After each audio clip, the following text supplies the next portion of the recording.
All right, so I'm actually out on a walk with my dog, client's dog, and everyone's dog there. Chapter 9, I'm going to talk about the case that I've done. I'll give you one. If you don't think it's good, I can think of, I'm sure, others. This one was just because the owner was very emotional. A lot of times, like when the owner doesn't have children, that's a thing because they're more connected. I don't want to it's not criticism, but there's a compensation thing going on where they're just things that maybe their instincts told them. Especially a lot of females of age where they don't have children, but they're at a certain age where maybe that's what they're having instead. So it gets like a deeper tie, and sometimes that makes like the owner gets separation anxiety, right? So this is a dog named Henry. It was a little Jack Russell, and it was nice dog, good-natured, social. The owner, I have to look and check, but I think the owner had him since he was like not a really young puppy, but pretty young in his life. And he was always a vigilant dog, of course, as we explained when I came in. And first when they call me, I'll talk on the phone with them. I do 10, 15, 20 minutes on the phone. We do a discovery call. I learn more about the situation. I tell them more about me, what I do, my experience, give them more insight to their dog situation so they can learn a little bit, just so they, can just start understanding what's going on and what we can do about it. So if they hire me, I go and I do an initial workshop. It's a 90-minute lesson. It's a very intensive first session where we meet. We try to address as much as we can. I do more of a thorough evaluation of the dog, the environment, talk with the owner at length. Sometimes I don't even meet the dog at first. And just, again, give them more insight to what's going on, what we're going to do to start addressing it. And then I show them some hands-on, and then I teach them how to implement it.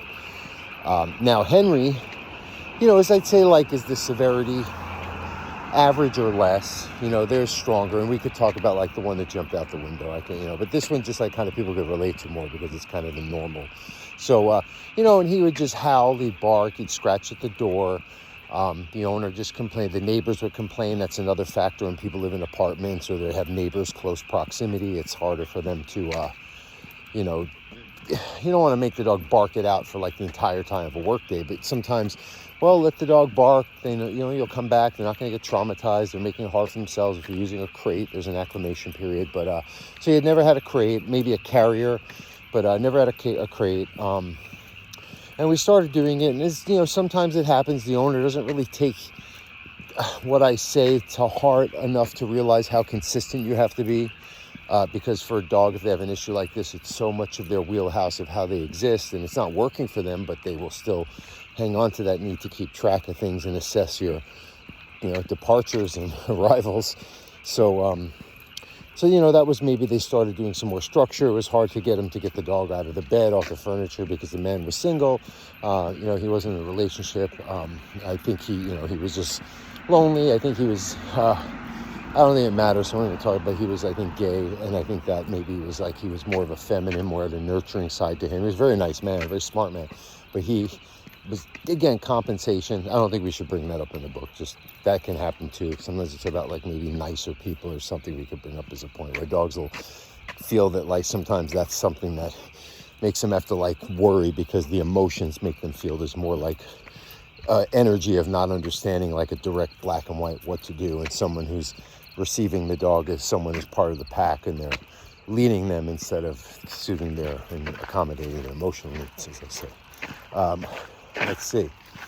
So we worked on that. We would also have him go to the gym. He had someone who can come, let him out. And again, it took a while to get him to get used to the crate. So we started doing it when he was home, when he would leave for shorter periods of time, feeding, sleeping in it, spending time in the same room while he was doing routines around the house. And then, and he would bark, and then he would get a little better, but then he would say, I want to let him out of the crate. And also a big thing, and this is what a lot of people do, is they have those cameras, whether they have ones made for dogs called a Furbo, I think, or they have, they'll watch them on their security camera, remotely, live on Wi-Fi. And they I don't know what it is. Maybe I don't know if they're sending energy through the Wi-Fi, but the dogs and the owners both can start sensing and getting anxious. And I tell them maybe you can do a quick check-in, but you don't want to just fixate or try to talk to your dog. They're going to get confused. Very few dogs that work. Some will ignore it, but some will actually wonder where the hell is your presence when they hear your voice. So you gotta be careful with that. And it's just like you gotta relax. The dog's gonna be fine if you have a sturdy crate, you're working on it, and you're being reasonable. Don't go for any out work day. And that's what Henry's owner would do, is he would have a sitter come, like a neighbor, a sitter, someone come, and just let him out every couple hours. And and in turn, what I would always say is like, well, if he's, sometimes the dogs will show a little immediate improvement and then it'll plateau or backtrack a little bit. So I'm like, well, let's this is what I was doing. I said, well, let's investigate. Are you letting him follow you around? Is he on the furniture still? Do you baby talk him? When you come home and before you leave, do you give him a regimen of exercise, training, structure, crate, not just when you're leaving? And that's, again, it took some convincing, but he started using the crate after a few weeks when he would leave. And it did start to take, and it was actually working, but he had to, I guess, really was the owner, had to overcome his anxiety. And then, again, just logistically, he was a very intense dog. This man lived in Hollywood Hills, so he had plenty of opportunities to hike his dogs and whatnot, but he also was a busy professional. So we had to talk about solutions for that, because as that breed, they need to chase, hunt, exercise, run, walk with you, hike with you, and so on. So, that's what... So then we worked through it. The crate, we had to get a sturdier crate because he first had a wire crate. And sometimes a wire crate will work. I'll just usually recommend a cover over it to make it more of a sensory deprived. But the wire crates, and again, I think I've mentioned it, but we should talk about specifics of types of crates and the pros and cons of them, and other means like gates and playpens and things people try to use as a way to leave their dog outside, or whatever it is, So there's pretty straightforward ways, and even location of the crate. That's a big one we have to talk about also. In the main room, when you're home maybe, but when they're alone, if the crate's in the main room. And that was another thing. So the thing about Henry, the gentleman lived in a small apartment too. So the neighbor issue where the dog couldn't really disturb the neighbors for too long, we would say, well, try to separate during the day when the people are at work or people are more tolerant of excessive barking. Another quick tip, and this is something I tell clients, and it has worked, is if you live in those situations, to be conscientious and make a little sweet note. We can even, I think, make like a little mock note of like how to leave. I think that'd be a great idea for the book, to leave, dear neighbor, my name is so-and-so, have like a picture of the dog. Looking sad, but like the dog, and then say, we're working with a trainer. We understand it's a disruption. Please, anything we can do if you want to come over and meet us, or, something real simple, sweet. But most people will leave you time to work on something, even if it's disruptive, if they know you're conscious of it and you're trying to resolve it and being aware how it might affect others. So something like that. So he did that, and it really it took time, took a few months once he ramped up the structure, that was the thing. I had to say, hey, you've got to just neutralize your dog. You have to have a plan.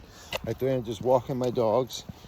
They're just business. We're happy, they're happy, but it's not this big excitement fest. And I think that's what happens with, most people, is they associate it as a resource that gets them stimulated, that they're keeping track of. And so the more you say no, it's calm, structure. We play, there's, rules. You don't ask for things unless there's an emergency. You check in with me. You're calmer in your overall wiring, because we're creating a different, just overall, level of sensory processing. Oh, Minnie, my little dog's limping. Let me see. You okay? Hold on one sec. I think she has something on her footsies. This on your feet? Oh, man. I don't think she's hurt since she was walking through water. Okay.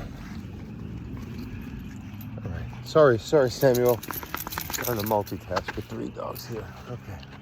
Let's go back on track. Okay, come on. Good dogs. You okay, little one? I think you're okay. Okay, good girl.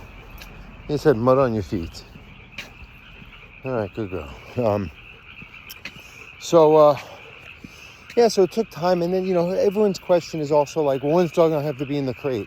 I'm like, embrace the crate. If it makes your dog happy and feel safer, it's one way that we can make a means of having your dog be alone, and why try to even backtrack? So I say you can try it if your really heart's desire, but that's, again, one of your needs getting met. What does it matter if you have a crate? And also, it was the point I was going to make, is that because they lived in a small space, Henry's Hey, sweetie. I know, I gotta check my little one here. You okay? All right, you're okay. We had to make like a little cubby out of their pantry. Luckily he was a small dog, so the crate was small, but we had to put it in like the pantry and keep it covered, like from like being able to look out the front door, because it was like he would have had really nowhere, it wouldn't fit in the bedroom. So that's another logistic, but again, that comes into like the subject of crate location.